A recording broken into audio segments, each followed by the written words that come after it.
Sudah bisa dimulai?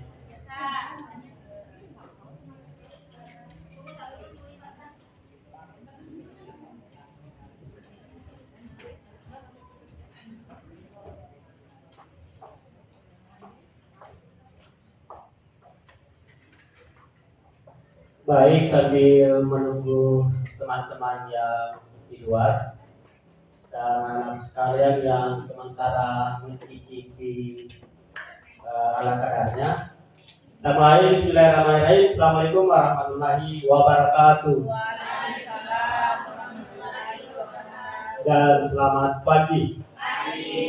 Puji syukur kita panjatkan kehadirat Allah Subhanahu wa taala, Tuhan yang Maha Esa, karena pada pagi hari ini kita bisa berkumpul kembali di tempat ini untuk belajar bersama, ya. Dan pada kesempatan hari ini saya sebagai kebetulan calon guru penggerak akan memaparkan tentang budaya positif, ya. Sudah dijelaskan tadi bahwa kebetulan di sekolah kita ada 2 orang yang calon guru penggerak angkatan 10 Kabupaten Kolaka, yaitu saya sendiri dan Bu Ida. Dan kemarin sudah dilaksanakan oleh Bu Ida, ya.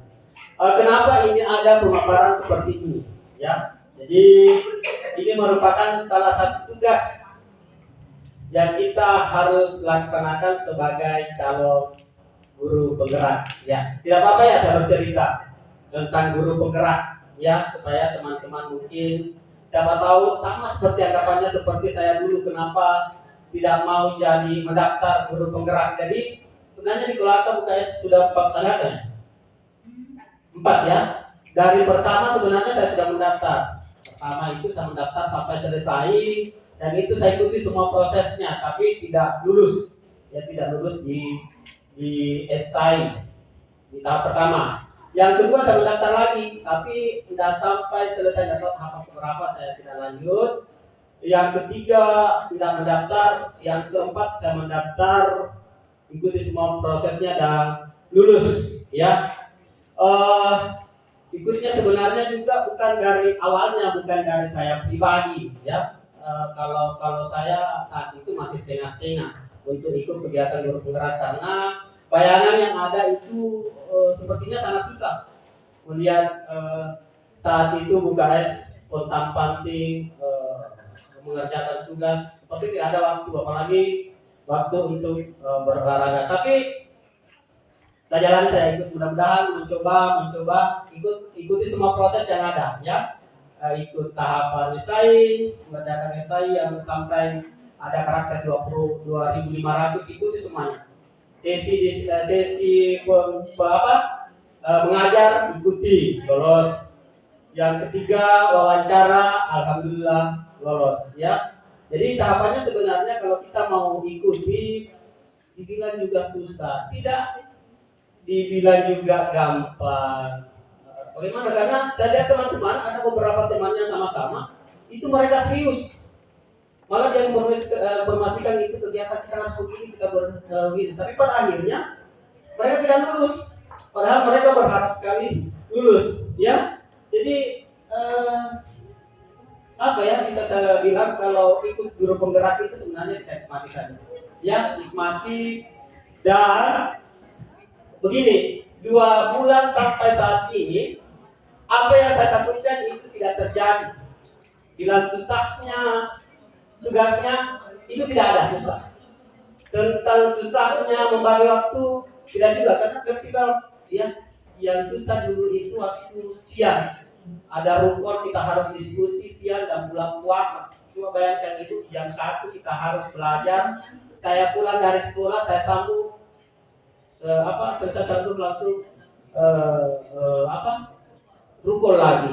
Padahal biasanya kita pulang dari sekolah kita langsung ambil bantal, ya. Cuma itu sebenarnya. Kalau manfaatnya banyak sekali. Ya, salah satunya mungkin kita akan mendapat teman baru, jelas pastinya dari semua kabupaten. Di Kabupaten Kelaka kita akan ketemu semua. Ada juga waktu untuk kita ketemu dengan teman-teman Sulawesi Tenggara yang berdalaman materi. Kemarin kita ketemu. Jadi teman-teman yang di Sulawesi Tenggara kita berkumpul kembali, ya. Selanjutnya ada perubahan mindset. Ya, ada perubahan pola pikir. Selama ini mungkin, seandainya mungkin saya tidak ikut guru penggerak, mindset saya mungkin masih seperti ada di posisi seperti sebelumnya, ya. Jadi di dalam guru penggerak itu selain kita punya tambahan ilmu, kita bisa merubah mindset, ya. Apalagi di eranya kita sekarang, memang eranya sudah harus berubah. Tidak bisa kita seperti dulu. Jadi seperti apa yang diajarkan bapak guru saya waktu saya SMA, tidak bisa lagi saya terapkan seperti saya mengajar anak-anak seperti saat ini, tidak bisa. Jadi salah satu cara untuk merubah itu yang kita harus belajar, ya. Dan beruntungnya sekarang ada kegiatan, ada program untuk itu gratis, ya. Dan malah kita dikasih bonus, kita yang dikasih uang. Ya, jadi ada uangnya Bapak Ibu, ya. Ada uangnya, ada uang pulsanya, ya. Tapi itu mungkin anggap saja bonus. Yang paling utama adalah kita pola pikir, yang perubahan mindset itu. Kita diajar untuk berpikir positif, ya, apapun kondisinya, ya. Dan saya pikir kalau kita diajar untuk berpikir positif, dunia ini akan indah. Apapun kondisinya kita harus belajar berpikiran positif, ya. Kebetulan ada teman-teman kita, ayo yang punya kesempatan untuk mendaftar guru penggerak, semangat, ya. Bonusnya banyak, ya, tidak ada ruginya, ya. Apalagi kalau teman-teman kita belum sertifikasi, bonus, ya. Bonus langsung bisa ikut PPG, langsung kertas jalan tol, langsung ujian dan kedua sertifikasi bisa 99%, ya. Ya, siapa lagi kesempatan itu? Padahal tidak ada ruginya, kita diajar, kita dapat banyak bonus, ya. Mungkin itu saja Bapak Ibu ya yang perlu mungkin kita ketahui bersama. Jangan-jangan pola pikirnya saat ini sama seperti pola pikir saya waktu belum mendaftar guru penggerak ya. Beruntung kita berada di lingkungan-lingkungan yang bisa membuat kita berubah ya. Oke, kita lanjut. Ini merupakan kegiatan kita hari ini.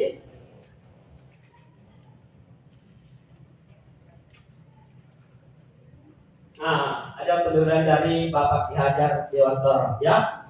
Dia mengumpamakan bahwa sekolah sebagai sebuah ladang, tempat persemaian bibit agar bibit bisa berkembang secara maksimal. Maka petani dapat memperbaiki kondisi tanah, memelihara bibit tanaman, memberikan pupuk dan air, membasmi ulat-ulat atau jamur-jamur yang mengganggu hidup bibit tanaman dan lain sebagainya.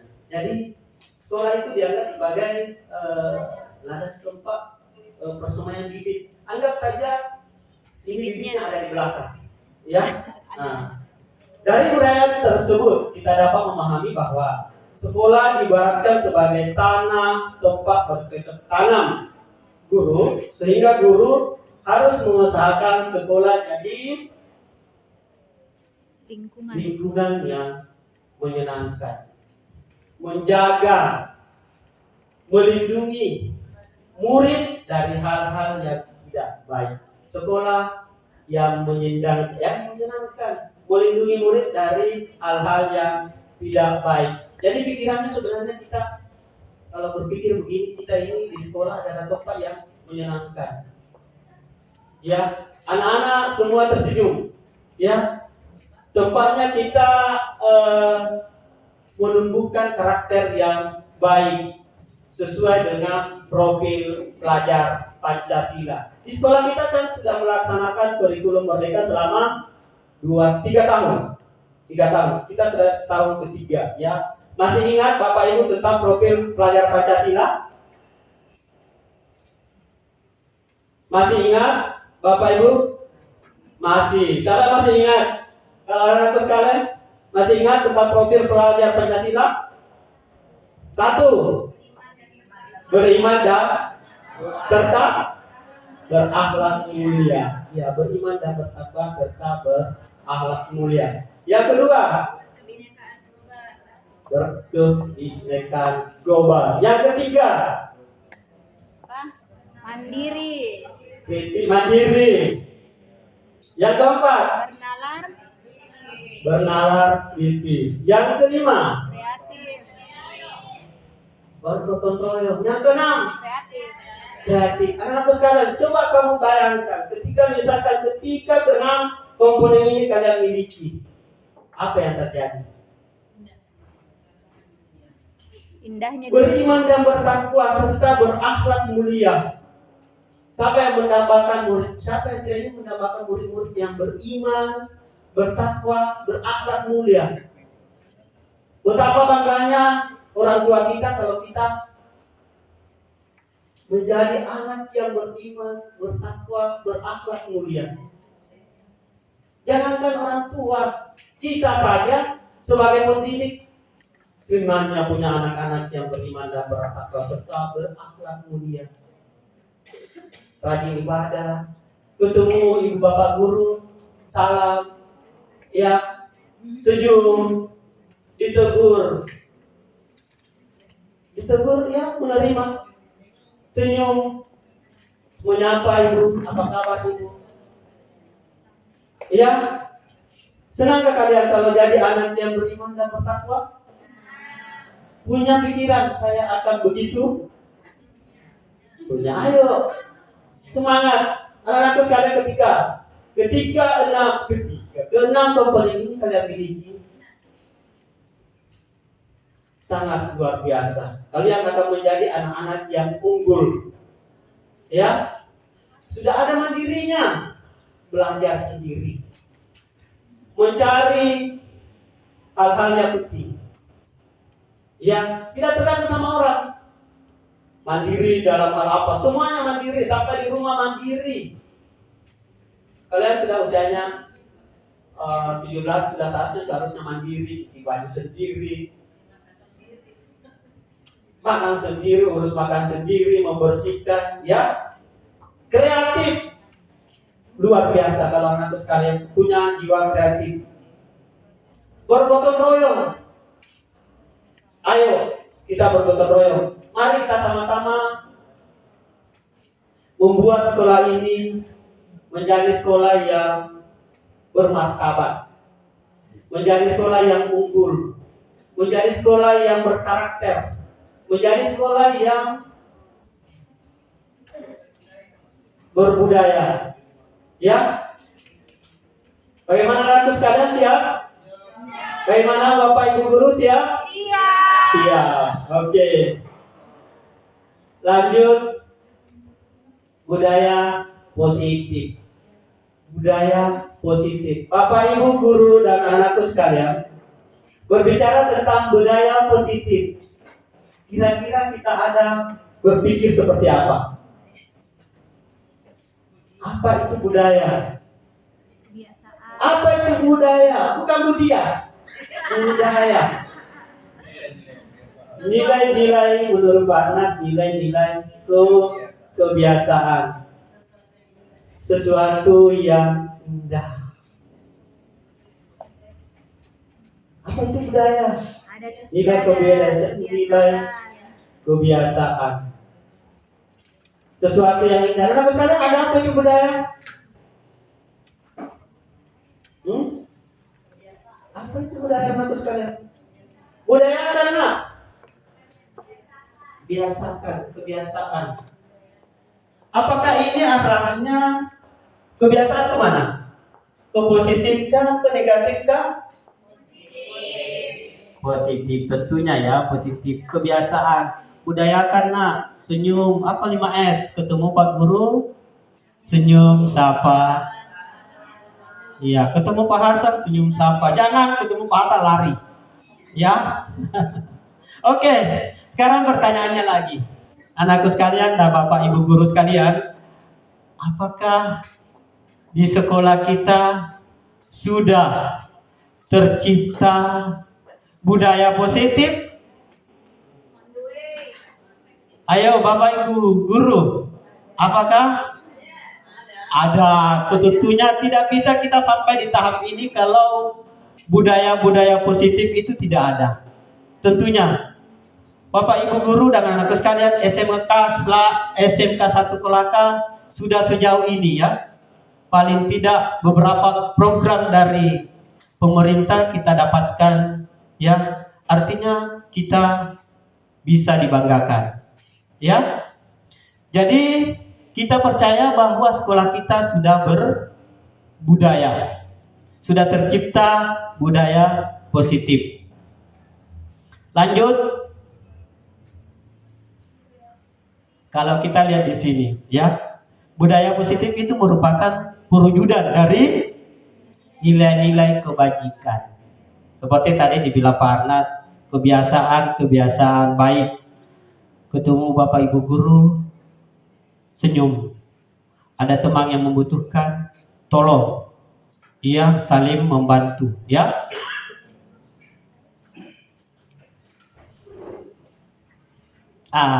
Ini konsepnya. Ini intinya kita ketemu hari ini. Saya minum dulu ya.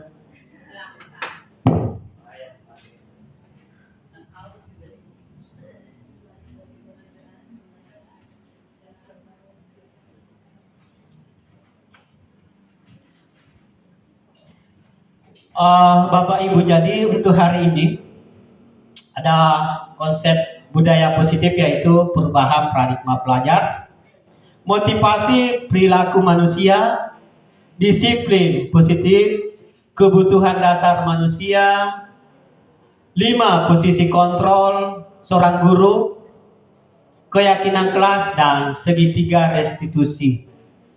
Bapak Ibu guru sekalian, ini semua merupakan